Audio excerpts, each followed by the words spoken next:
Jason Gilbo here with Rob Mazika, taking a look at some stacking options for Saturday slate, 7:05 and later. We got ourselves a Coors game, but obviously Clayton Kershaw in there as well, so it kind of downgrades Rockies bats. But overall, I mean, a little bit better pitching slate than last night. Yeah, definitely a better pitching slate than last night. We actually have Kershaw, Bum, a couple of aces on the hill. Game in Coors might not be the best game to stack on the night, surprisingly, but there's places to stack and probably about 4 or 5 really good spots where you can stack. Yeah, you really could. First one here, Washington Nationals, Philadelphia Phillies, Jeremy Guthrie versus Aaron Nola. Obviously, Guthrie's the weaker arm in this one. Philly's always a question of whether they have the upside as a whole. In Citizens Bank, I mean, I do like it.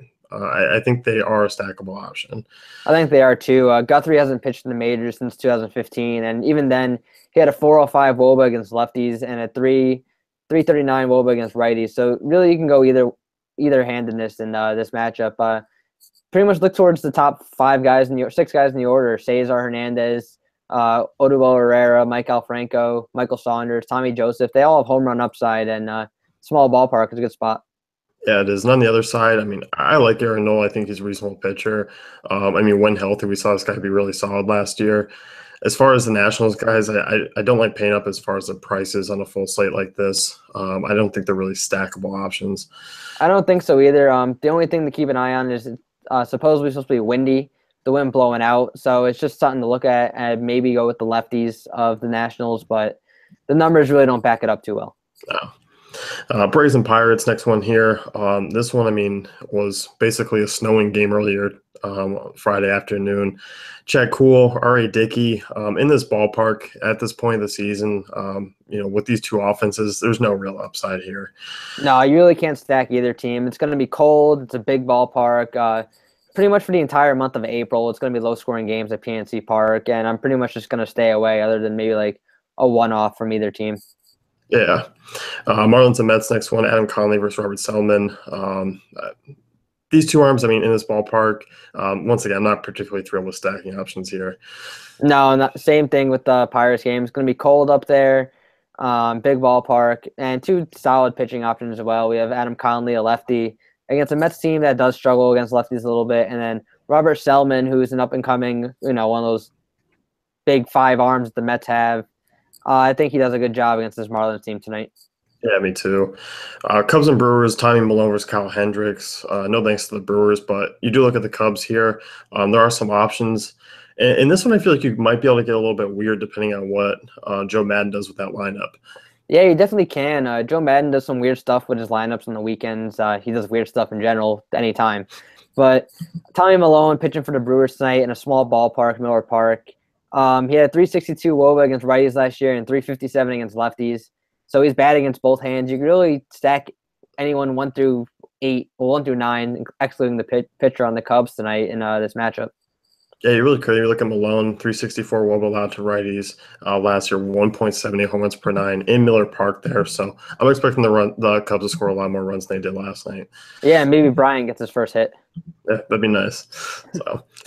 Moving on here, next one, you got the Royals and Astros, Danny Duffy versus Dallas Keuchel. I feel like this one's just going to be kind of a one-off type game, 4-3. I don't see really stacking ability here, but I've been on Houston the last few days, and all of a sudden they might pop off because I might be off of them finally. Yeah, Houston's a team. They've been a boom or bust team last few years. They're starting to get better as their young guys get more experience. Their strikeout rates are starting to decrease a little more. Danny Duffy, he did okay against righties last year. He had 325 WOBA, so you could potentially stack Houston for a lone contrarian stack. It's not your best option on the board, but it's definitely a possibility in that ballpark.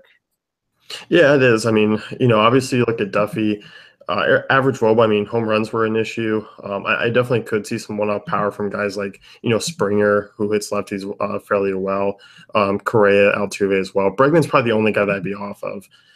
Yeah, same here. I mean, even coming off a game where he rested too.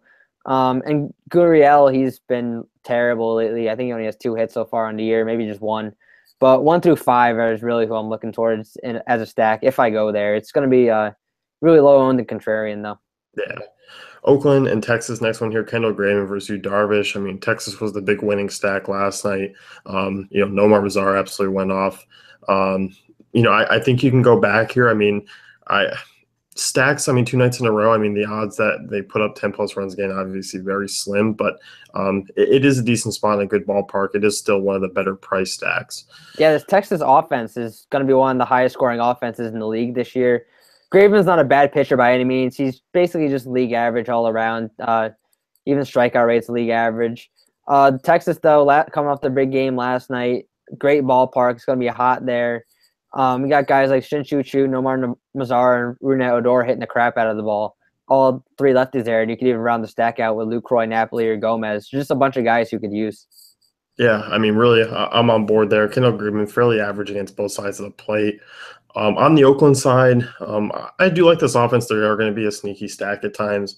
Yu Darvish is still a tough option, even though actually some of those guys have had Yu Darvish's number in the past, but I don't know if it's worthy of a stack.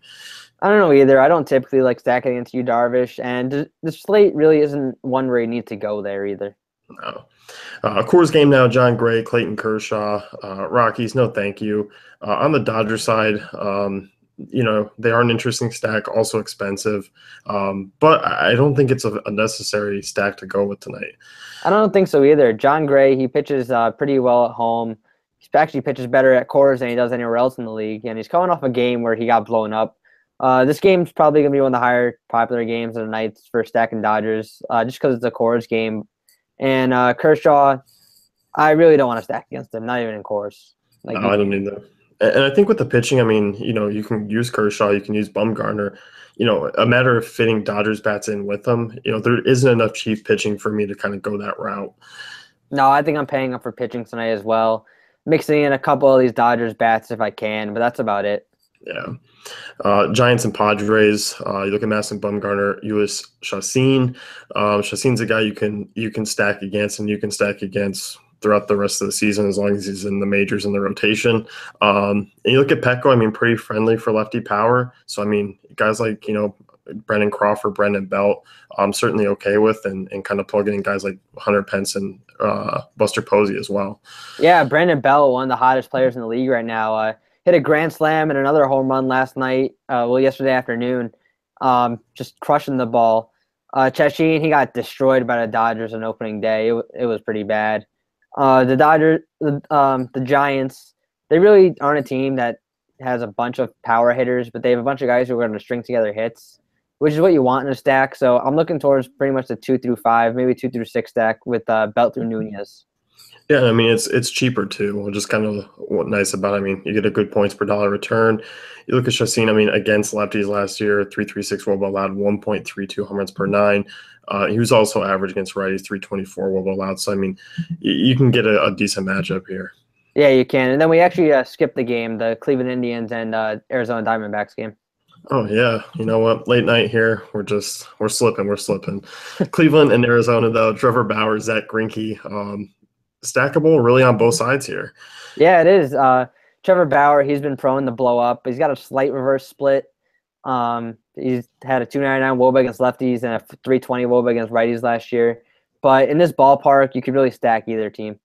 Yeah, I mean, I like the Diamondbacks here, and as you said, slight reverse split, kind of like a Josh Tomlin, except Tomlin's more extreme. But you do look, and I mean, I even think David Peralta, Jake Lamb, both so good against right-handed pitching that you can plug them in as well. I like them a lot, and I like the Cleveland side as well. And I'm kind of hoping people are off of them, but that's probably not going to be the case because they've been a better offense here to start the season. Yeah, especially on a night. I mean, they might be off them because they only scored 3 runs last night. But this game is definitely a good game stack all around. Zach Greinke, he's definitely not what he used to be. Cleveland's got a bunch of lefty power hitters, and then they got E5 who just smashes righties as well. So they have a good stacking lineup. Yeah, and then put him in that ballpark, ton of upside. Yeah, for both teams. So, last game at night here, Seattle and Los Angeles. Ricky Nolasco versus Felix Hernandez. Ricky Nolasco, a weaker right-hander on the hill tonight, but Angel Stadium just not a place where you find a ton of stacks that really hit because it's death to home runs on both sides of the plate. Yeah, it is. I'm really not looking to stack this game. Just a couple one-offs. We got Trout's BVP against Felix. We all know of at this point. Just to point that out to you guys. But that's basically all I'm looking towards. Me too. So, I mean, really, top stacks of the night go to kind of Texas and the game in Chase Field. Can certainly look at Cubbies. And then Giants, really fall through on the value side. Yeah, so we just listed 4 stacks right there, and those don't even include cores, which it could get out of hand just with Kershaw and John Gray in the Hill. I just don't see it happening. But yet again, it is cores. Yeah, crazier things have happened there.